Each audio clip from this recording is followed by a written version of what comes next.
news for you crypto fans is yet another crypto bro has been confirmed. Ripple execs are hopeful that the SEC case will get dismissed.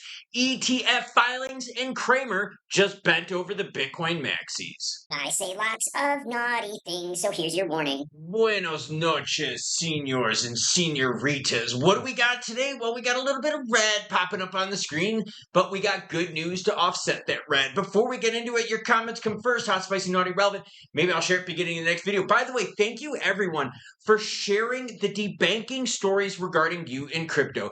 John Dingle says, Barclays debanked in 2021, and in 2024, HSBC debanked because of my political views. That's total BS. Let me know down below if your bank is screwed with you based on crypto.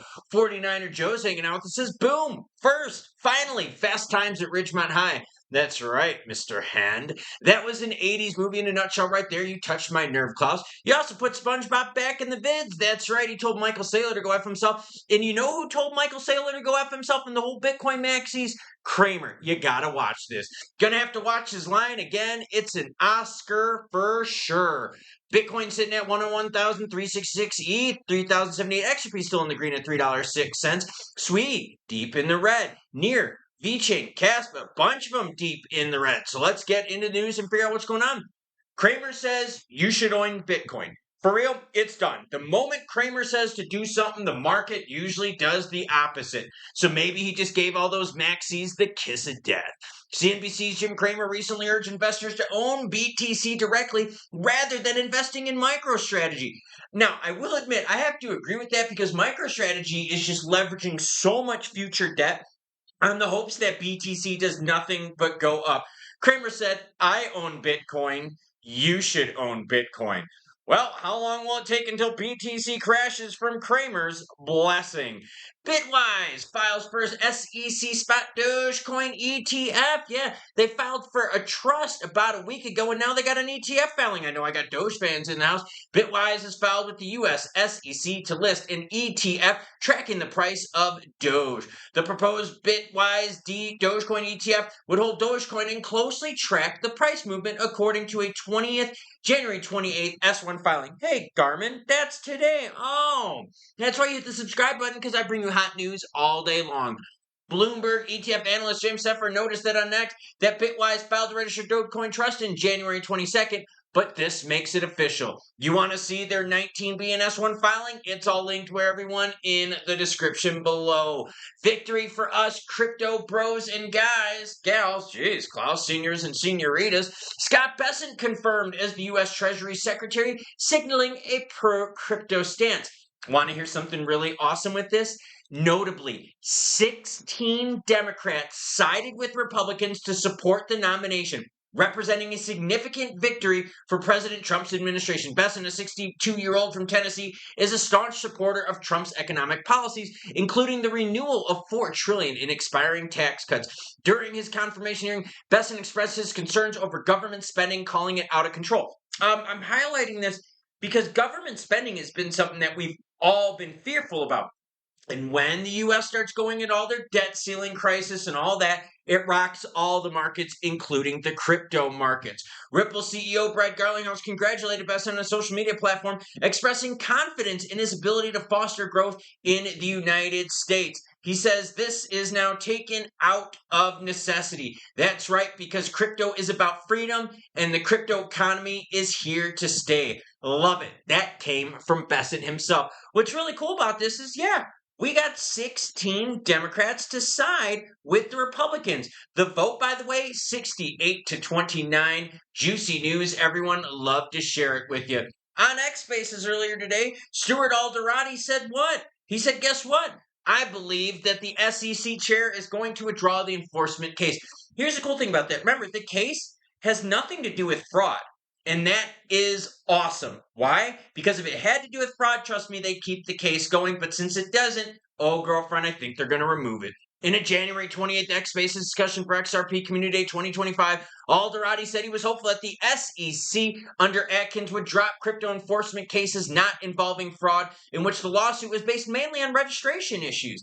Ripple remains embroiled in an SEC lawsuit, and this is what Alderati said. It'll take some time to work through. The SEC is still a bureaucracy, said Alderati, referring to Atkins potentially dropping lawsuits. Litigation, regulation by enforcement is not the path the country should be pursuing. I believe the new SEC understands that, and I remain cautiously optimistic that at some point in 2025, the case will be voluntarily withdrawn. Now, Alderati is basically hinting, though, that this could take some time. When he's saying that the SEC is still a bureaucracy, honestly, everything in the United States government takes tons and tons of time. So, will this happen soon? Probably not. But Stewart and others are given the hints that they're going to drop it. Thank God there were no fraud charges filed. Overall, the crypto market is starting to see a bit red. Volume has gone down quite a bit from yesterday, but we're still healthy at $122 billion. Market cap is hovering right around $3.48 trillion. You can see here, over the last 7 days, softness. Now, here's something very interesting to pay attention to. Slide on over to the 60-day, and you're going to see XRP is one of the best performers in the top 20, only second to HBAR. No, I'm not talking about BitGet's BGB token. That had to do with the burn, wallet conversion, and all that kind of fun stuff.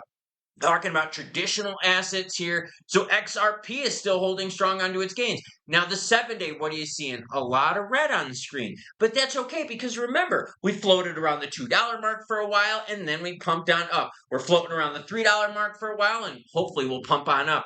I just hope Jerome Powell doesn't PP in our Cheerios. Word on the streets has it, he's going to be a total a-hole at the next Fed meeting. Now, swinging it on over to XRP price action. Yeah, we're down 0.42% in the last 24 hours, but it's better than what we saw, yesterday. Swinging on over to the 7 days shows you exactly what I'm talking about. 317 was the price a week ago, but looking at the month, we are still very healthy.